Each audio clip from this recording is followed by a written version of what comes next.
Nagaan hunduma keessaniif haa baay'atu. Akkam jirtu daawwattoota Kiristiyaan Miidiyaa. Odeessa wayitaawaa yeroo kanaaf isiniif qindeeffannee isiniif qabannee dhiyaanneerraa amma xumura qophii keenyaatti nu wajjin turaan affeerraa keenya. Daawwattoota keenya faarfannaasaa shilingii ofiin jedhamuu fi anfayyeeraadhaan sirriitti kan beekamu faarfataa Daawit Girmaa albamii haaraa maxxansaa jira. Yeroo dhiyoottis as baasee isin affeeruuf jira. Lammata irratti immoo daawwattoota keenya qophii keenya irraatiin boqochuu Hanaan wajjin wal qabsiisee ajjeechaa ta'uu ni mala kan jedhuun mana murtiitti shakkamee kan dhiyaate abbaan manaa Hanaan guyyaa kaleessaa jecha isaa ajaa'ibsiisaa waan haaraa mana murtiitiif kennee jira. Maal jedhe kan jedhu wal wajjiniin ni ilaalla.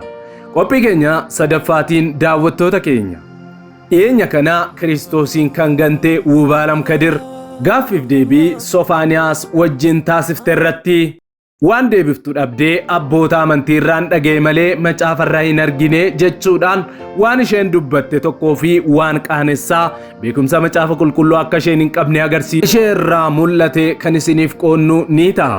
Xumura qophii keenya irratti immoo daawwattoota keenya lubi Afrikaa namni Waaqayyoo lubi bal'inaa sarkaa eenyu kan jedhu seenaa jireenya isaanii irratti kan fuulleffate afaan isaanii irraa waan qindeeffannee ni qabaanna.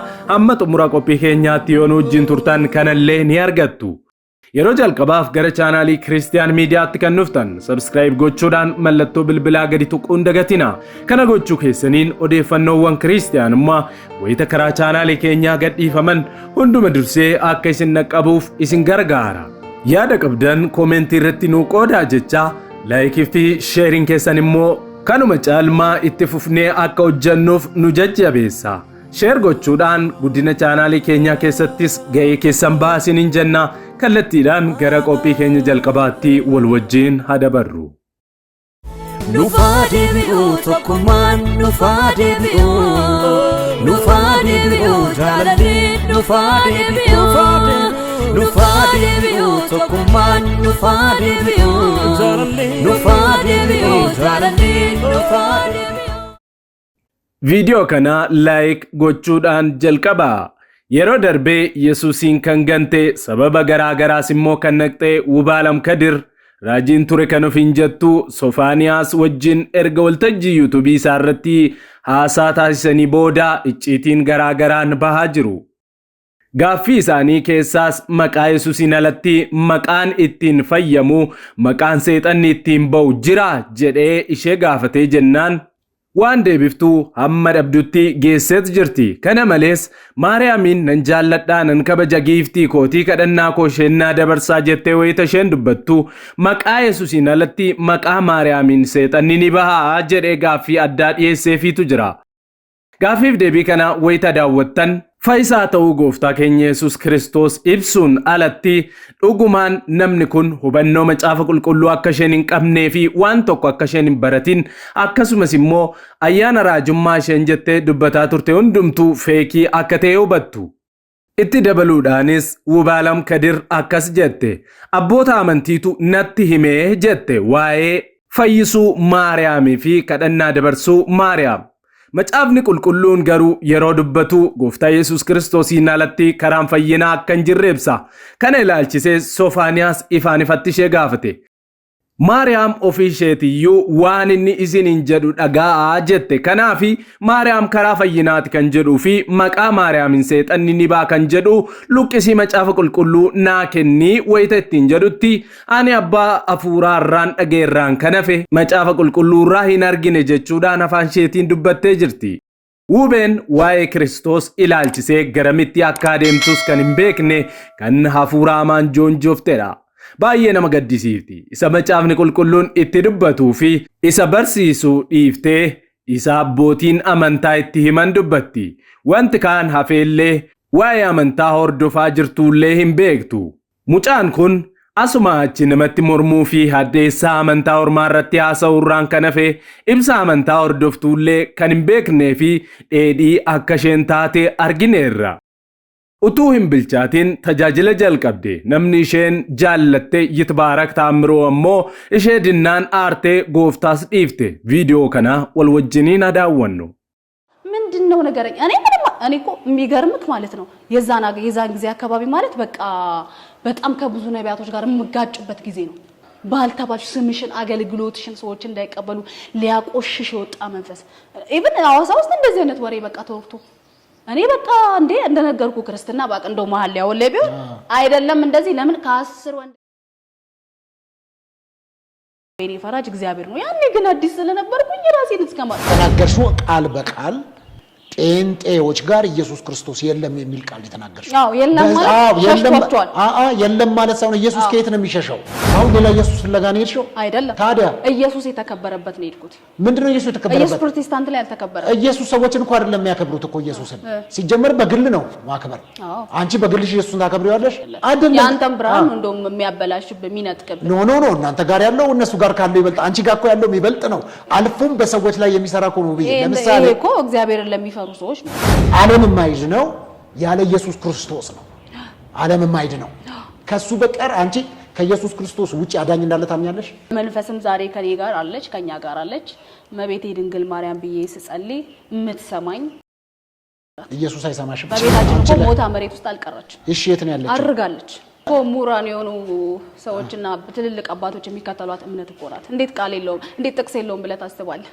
እጄ ለምን ነው የምትሳለሚ ብትለኝ አላቅም ዝም ብዬ ጸልያለሁ በየዋነት በልጅነት በመቤቴን በጣም ነው የምወዳት ሰምታኛለች ብዙ ነገርም አርጋለኝ ነበር እኔ ነኝ የካድኳት ታምጥቶ ነው ታዲያ ከፍልስፍና መጽሐፍ ላይ እኮ እስቲ አንቺ ከየት ነው ያመጣሽው በማርያም በመላኩ ገብርኤል ስም አጋንንት ይወጣል የሚል እስቲ ያሳየኝ ነገርኩ እኮ አሁን በእናንተ አስተምሮት አንዷን ብቻ ነው ስትቀንሱ ምን ሚለውን ቀንሳችሁ አንድ በቂ ነው ወይ ለምሳሌ ለምን አንድ በቂ እግዚአብሔር ቃል ምን መቀበል በቂ ነው ወይ ለአጋንንቶች የሚቀጠቀጡለት ስም የትኛው ቢሊዮነር ቢሆን ኦርቶዶክስ መሽካደች ያረጋች እኮ ነው በኢየሱስ አጋንንት እኮ በማርያም አይወጣማ ለነገርኩ እናንተ ጋር ግማሹ የለም አጋንንቶች የሚቀጠቀጡለት ስም ኢየሱስ ብቻ ነው መጽሐፍ ላይ እንዴ እናንተ ባይብል ላይ እሷ እንደዛ የምትሏ ብቻ ናት ያለችው አሁን ይሄን ነገር ከየት አመጣሽው ስልሽ አባቶች ሰምቼ ከመምህሮች ከማን ነው ታዲያ ግን መጽሐፍ ቅዱስ አይልማ ታዲያ መምህሮቻችን እኮ ከመጽሐፍ ቅዱስ እኮ አይደለም መጽሐፍ ቅዱስ ምን ይላል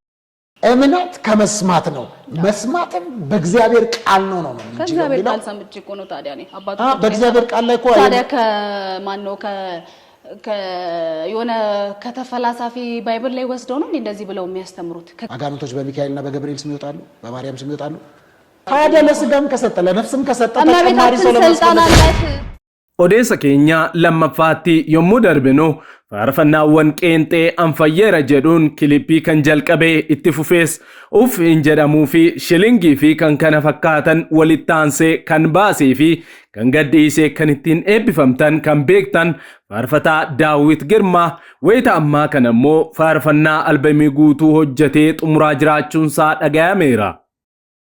Faarfataa Daawit Girmaa yeroo dhiyoo asitti faarfannaawwan tarree galchee nu dhaqqabsiisaa jiraachuun isaanii beekama. Maarree ammas albamii guutuu hojjetee gara xumuraarraan gahaa jira. Yeroo dhiyoottis as bahee akka eebbifamu abdii guddaa qabna. Qophii keenya itti aanuun daawwattoota keenya abbaa manaa Hanaan kan turee fi ajjeechaa isheetiin shakkamee maneedhaa kan seene kaabineen magaalaa Jimmaa guyyaa kaleessaa mana murtiitti dhiyaatee deebii kenneera. Deebii isaa keessatti namni kun Hanaan ofii isheetii akka of ajjeesu barbaaddu natti himtee turtee jechuudhaan jecha haaraa kenneetu jira. Hanaan Muhammad erga boqottee 7 guuttee jirti. Hanga ammaatti dhugaan argamin jiru. Jecha haadha ishee irraa kan ka'e qorannoo cimaan ittuma fufee jira. Haa ta'utii poolisiin wanti bira ga'e jiraachuu mala. Yeroo isaattis akka ifa ba'u ni eegama. Qophii keenya xumuraatiin daawwattoota keenya. Lubi Afrikaa lubi bal'inaa sarkaa gaaffiif deebii miidiyaa afaan Oromoo tokko wajjin taasisan irratti ijoollummaa isaaniitiin mudannoowwan dabarsan hundumaa akkasumas bu'aa bayii fi hidhaa bara jireenya isaaniitti isaan mudatee seenaa ajaa'ibsiisaa dabarsan akkaataa kanatti aanuun qoodanii jiru. Mee wal wajjiniin haa daawwannu. Lafan itti dhaadde Boojjii Dirmajiin kan jedhamtuudha. Boojjii Karkarroomoo waldaa ishee jalqabaa Wangeela lafatti jalqabame iddoo sanattan waldaa sana keessatti guddadhe Waaqayyoon nan galateeffadha. Gaafa waggaa 14 koo mul'ataan gooftaa Yesuus Kiristoosiin ergasiiti ijoollummaa koos dargaggummaa koos isumattan qabee dabarsee egaa jireenyi koo kana fakkaataa waggaa 14 booda gaafa waggaa 6 kanan gooftaa dhaga'ee ergan isa dhaga'ee booda immoo waldaa kiristaanaa Makaana Yesuusitti guddadhe. Waldaan kun waldaa Makaana Yesuus baay'een jaalladha. Sababni isaa ijoollummaadhaa jalqabdee hamma jaarsummaatti kanan keessatti guddadhe isheedha.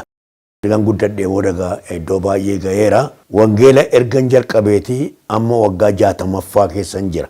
Waaqayyoon nan galateeffadha. Carraa akkasii argachuu kootiif bara akkasii Waaqayyo keessatti argachuu kootiif. Waldaan immoo akkamitti waamicha isinii goote hojii wangeelaa kan akka hojjettanii fi maal isin irratti argiteetu waamicha isinii goote waldaan? Yeroo duraa waamicha namaayyuu miti waldaa keessaa manan xaragaa kosii mana keessaa haruutti beekama. Kana booda faarfatootatti dabalame faarfatoota wajjinii gara waggaa 18 atuun gagariin kutin faarfadhe. Kanaatiif faarfatoota wajjinan ture. Achumaan hojii wangeelaa kanatti darbe.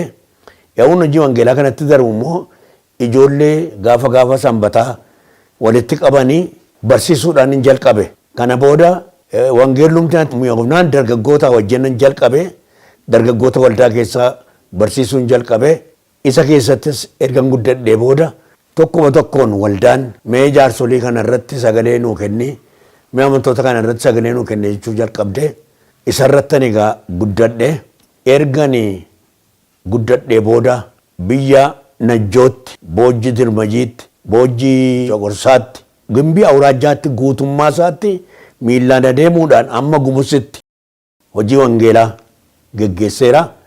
Barsiisaa wangeelaa waanan turee fi achumaan immoo itti na dabalanii supervaayizarii mana tamaarii gaxariidha. Mana tamaarii sidoosiidha godhanii inni egaa iddoo baay'ee na adeemsisee karaa baay'ee na adeemsisee isarrattanii guddachuu jalqabe dubbii wangeelaatti. Bara lolli jiru keessa kan isin hojii wangeelaa hojjechaa turtanii yeroo sana otoo gara chaalenjii yookaan bu'aa bahii hojii wangeelaa isin dabarsanitti hin dhufini waldaan kiristiyaanaa warra wangeelaa Makaana Yesuus hojjetaa waldaa kiristiyaanaa gootee isin qaxaruun ishee bara meeqa? Isheen kan na qaxarte waggaa 1952tti. Isa fuuldura akkasumatti nan hojjechaa ture. Barsiisaa mana tamaariin ture. Supervaayizarii mana tamaariin ture. Achi keessatti egaa guddadhee waamichi koo waggaa 1952tti ture. Ammas baay'ee wangeelatti nama dabootuu hin ta'in gorsa akkan kennu waan tokko tokko akkan kennu ture. 1966tti seminarii galeetanii kana booda egaa waamichi naa godhame waggaa 1973tti waamichi naa godhame isa fuuldura garuu waggaa 1964tti hafuura qulqulluudhaan guutamne kana boodaan egaa waamicha namaayyuu neenne waamicha hafuura qulqulluutti na geggeessaa ture jechuudha. Bu'aa bahii akkamii keessa dhaabattanii hojjechaa turtanii hojii? Tokkoffaanii miillaan na deemee barsiisaa lafan barsiisu kanatti ari'atamuutu narra ture. Wangeelli badaa karaa irratti hin dubbatamu iyyuudha. Waldaama keessatti waldaan keenyas immoo baay'ee xinnoo turte baay'een turre. Sababii kanaaf lafan naqu wardaan naqu hundumaatti waldaa ortodoksiitiin ari'atamaan ture. Iddoo na argan hundumaatti rakkinni narra ture. Uleedhaan na reebuudhaaf yoo isaan ka'anii baqadheen jalaa ba'a. Yoo isaan natti marsanii nama rukutuu fakkaadheen jalaa sokkaa. Ani immoo wangeelaa bakkeetti dubbachuun jaalladha. Mana keessatti duwwaa miti. Kanaaf ijoolleen dargaggoonis nan gashanii warri kaan immoo dhaggeeffatu. Akkasittan dhufe egaa hamma 64 kanatti badaayyuu miti. Kennaa manan dhokoo keessa jaalala wangeelaaf hin dubbachaa ture. 64 booda garuu atuu 64 kun lixinii 63 keessatti hojiin wangeelaa nutti ho'uu jalqabee 64 hafuuraan guutamne. Yommuu hafuuraan guutamne kana bara dargii keessa linne. Kan nu mudataa ture iddoo hundumaatti waaqayyo hin jirudha. Nummoo iddoo hundumaatti waaqayyo jira jennee lallabna. Kanaatiif bara dargii kana keessa laqamte kanan ture iyyuudha. Yeroo kana si'a 14 na hidhanii du'as natti faradanii Mangistuu Hayilamaariyaam Addis Ababaadhaa halkan dhufee dhidheessaa irshaa qotiisa ilaalee qotiisa booda gara biiroo yommuu inni dhufu nama lamaan nu ajjeeftee deemtaa jedhanii anaa fi tasfaayee dinagdeetti kennan. Maal balleessan jarri kun yennaan pheenxee Jehoovaa geggeessu. Addis Abaadhaa jalqabee hamma Naqamteetti karaarra kan jiru kun namni maarkeezim leenizimii fudhachuu didee sababii kanaa fi baay'een nu rakkisanii jedhanii kun egaa dhoksaatti dugda duuba kan jiru waldaadha. Kan fuulduraa akka lolaatti dubbatu garuu warra maarkizistiiti. Hojiis nu hojjechisuu dida waldaa keessa asis immoo mangistii jeequu nuun jedhanii dubbii hafuura qulqulluu badaa hin galiiniif waan tureef waldaa ture. Egaa du'a kanas ani pheenxee Jehoovaa warra geggeessan ajjeesuun dhufeetu hin ta'in qotiisa ilaaluun dhufe jedhee maarkizim leeninizim taphnoo yiffatu jedhee gachi waraqata keenya irratti caafee deeme. Ani ji'a 9 fi bultii 14 hiikame. Tasfaayeen garuu waggaa 5 walakkaatti hiikame jedhame. Ani nan ba'a nan lixaa nan ba'a nan lixa akkuma itti nan ture. Kana keessa egaa mana dukkanaa keessatti hidhamuun ture. Walakkaa mana fincaarii keessa sa'aatii 24 dhaabachuutu ture. Kana hundumaatti egaa yeroo sana namoonni hin du'uu Naqamte kana boolles nutu qota warra mana hidhaa taa'u kana galgala walitti guuraa buluu ganama barii namoonni ajjeefamu nus du'uudhumaaf teenya egaa waan baanu nutti hin fakkaanne Waaqayyo garuu kana hundumaa keessa nu dabarsee hidhaa keessas nu dabarsee yeroon isaas hin darbe. Yeroo gama turtii mana adabaatti qabaachaa turtan kana achittoo mee wangeela lallabuun hin danda'ama ture carraa akkasiin argattu yeroos. Wangeelli lallabamu mul'anatti garuu namoota fuula keenya dhufanii nu bira taa'an wangeela itti himna. Wangeelli hin jiru jedhameera. Garuu nuyi wangeela itti himna. Kan nutti tolu immoo kiristiyaanota wal duukaa hidhame. Akka nama 13 wal duukaa turre sababii kanaaf yeroo qabna turre kadhachuudhaaf macaafa qulqulluu hin dubbifna. Macaafa qulqulluun girgiddaa keessaan urameetu nuu kenname macaafa ishee xixinnoo turii san ishee arganne malee harka qullaadha mana hidhaa kalleen. Amantootatu dhufee isinii kennamoo macaafa kana? Warruma mana hidhaa keessa jiru kanatu dhossee karaa girgiddaa keessaa karaa lafa uree nuu kenna. Macaafa achi fuudhannee qabna turre. Maqaansaa macaafa jedhamu qulfii jedhama. Firaashii keessa keenyeetu qulfiin eessa jiraa waliin jenna. Edhaa firaashii koo bira jiraa jedha. Lafa ni jiru gaasilaa beenna.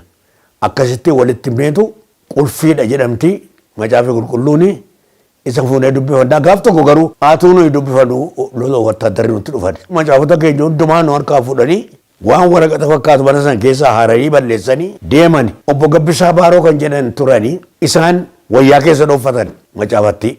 Yommuu jarri macaafa keenya haaranii sokkanii hin gaddine teejjeega. Isaan immoo qulfii barbaaddanii ijoolleedhan kunoo ati as jirti. Baay'ee gammanne egaa qulfatti argachuu keenyaaf. Walii hirreetu guyyaa guyyaatti walii hirreetu dubbifannaa. Obbo Gabbisaan immoo nu bira turanii akkasittiin mana hidhaa kana keessa turre egaa duraan poolis xaabiyaatti gallee ji'a 3 kana booda immoo ji'a 3 immoo wayiniitti nu gashanii achi immoo deebi'asanii ji'a tokko immoo Maayikal kan jedhamu jira Maayikalitti nu gashanii achi gaa iddoon dukkanaa. Egaan daawwattoota Kiristiyaan Miidiyaa odeessinuu yeroo kanaaf isiniif qabannee dhiyaannee kanumaan gaammaatti daawwattanidha. Waan daawwattaniif eebbifamaa jechaa sa'aatota muraasaa booddee qophii keenya gara birootiin hamma deebinee ol arginutti turtii gaarii isiniif haa ta'u jechaa yeroo jalqabaaf gara chaanaalii keenyaa kan dhuftan yookaan walakkaa qophii keenyaa irratti kan nutti dabalamtan subscribe gochuudhaan mallattoo bilbilaa gadi tuquun dagatina. Kana gochuu keessaniin odeeffannoowwan kiristiyaanummaa wayita karaa chaanaalii keenyaa gadhiifaman hunduma dursee akka isin naqqabuuf isin gargaara. Yaada qabdan komentii irratti nuu qoodaa jechaa laayikii fi sheeriin keessan immoo guddina chaanaalii keenyaa keessatti gahee guddaa waan qabuuf sheer gochuudhaan nu gargaaraa isiniin jenna. Sa'aatota muraasaa booddee deebinee ol arginaa. Ammasitti nagaan tura.